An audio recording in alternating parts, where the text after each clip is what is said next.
নমস্কার বন্ধুরা, জ্যোৎস্নার রীতিকথায় আরেকটি নতুন পর্বে তোমাদের সকলকে স্বাগত জানাই। বন্ধুরা, আজকের পর্বে আমরা জানব যে জামাই ষষ্ঠী কেন পালন করা হয়, এর পেছনে কী ইতিহাস আছে। এই সম্পূর্ণ তথ্যাদি আজকের পর্বে তোমরা জানতে পারবে। ভালো লাগলে অবশ্যই শেয়ার করে দিও আর একটা লাইক করে দিও। আর ইউটিউবের বন্ধুরা সাবস্ক্রাইব করে দিও। আর ফেসবুকের বন্ধুরা আমার পেজটিকে ফলো করে রেখো, যাতে পরবর্তী ভিডিও নোটিফিকেশন সবার আগে তোমাদের কাছে পৌঁছে যেতে পারে। বন্ধুরা, কথায় বলে না, বাঙালির 12 মাসে 13 পার্বণ, তারই অন্যতম হলো জামাই ষষ্ঠী বা অরণ্য ষষ্ঠী। জামাইয়ের মঙ্গল কামনায় শাশুড়ি মায়েরা এই ব্রত পালন করে থাকে। এদিন মেয়ে জামাইকে বাড়িতে নেমন্তন্ন করে এনে তার সম্পূর্ণ ব্রত পালন করে তার মঙ্গল কামনায় যত রকম ক্রিয়াকলাপ আছে সেগুলো সম্পন্ন করে এবং তার সঙ্গে সঙ্গে মা ষষ্ঠীর আশীর্বাদ স্বরূপ হাতে সুতো বেঁধে দেয়, যাতে মেয়ে জামাইয়ের মঙ্গল হয়। এই বছর 12ই জুন জামাই ষষ্ঠী পড়েছে। যে কোনো ব্রত পালন করতে গেলে ব্রত কথা বা তার ইতিহাস না জানা পর্যন্ত ব্রত সম্পন্ন হয় না। তাই এখন আমরা জানব এই জামাই ষষ্ঠী কেন পালন করা বা কেন চালু হয়েছে, এইবার আমরা জানব। কথিত আছে, এক পরিবারে 2 বউ ছিল। তার মধ্যে ছোট বউ খেতে ভালোবাসতো। বাড়িতে মাছ বা অন্য কিছু ভালো রকম খাবার রান্না হলে সবই সে আগে লুকিয়ে লুকিয়ে খেয়ে নিত।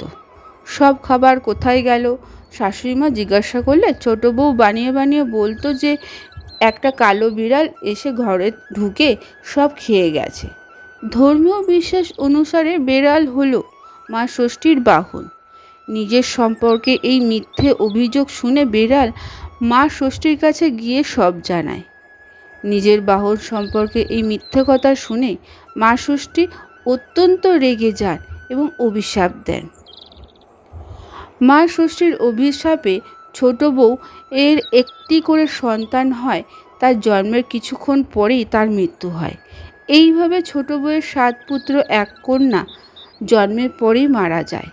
স্বামী, শাশুড়ি, শ্বশুরবাড়ি, প্রতিবেশী সবাই মিলে তখন ছোট বউকে অলক্ষণা, অপয়া বলে গালিগালাজ দিতে থাকে এবং বাড়ি থেকে বের করে দেয়। কিন্তু ওই বাড়ির বড় বউ স্বামীর সংসার নিয়ে সুখে সংসার করতে থাকে। ছোট বউ মনের দুঃখে বনে চলে যায়। একদিন জঙ্গলে বসে একা একা কাঁদছে। তখন ছোট বউয়ের দুঃখে কাতর হয়ে এক বৃদ্ধার ছদ্মবেশ ধরে তাকে দেখা দেন মা ষষ্ঠী। কান্নার কারণ জিজ্ঞাসা করলে ছোট বউ সবটা বলে ওই বৃদ্ধাকে। নিজে আগে অন্যায় আচরণের কথা স্বীকার করে মা ষষ্ঠীর কাছে ক্ষমা চায় সে। তখন ষষ্ঠী মাতা তাকে ক্ষমা করে দেন এবং বলেন যে ঘরে ফিরে গিয়ে ভক্তিভরে মা ষষ্ঠীর পুজো করলে নিজের মৃত 7 পুত্র ও 1 কন্যার জীবন ফিরে পাবে। এরপর সংসারে ফিরে এসে মা ষষ্ঠীর পুজো করে নিজের সব পুত্র কন্যাদের ফিরে পান ছোট বউ। এর ফলে ষষ্ঠী পুজোর মাহাত্ম্য ছড়িয়ে পড়ে চারদিকে। তাই অরণ্য ষষ্ঠীর ব্রত জামাই ষষ্ঠী নামে পরিচিত। এইভাবে ব্রত সম্পন্ন হলো এবং চারিদিকে মা ষষ্ঠীর ব্রত প্রচারিত হয়ে গেল। আজকের পর্বটি এখানে শেষ করলাম। আরেকটি পর্ব নিয়ে তোমাদের কাছে পরবর্তী সময়ে আবার হাজির হয়ে যাব।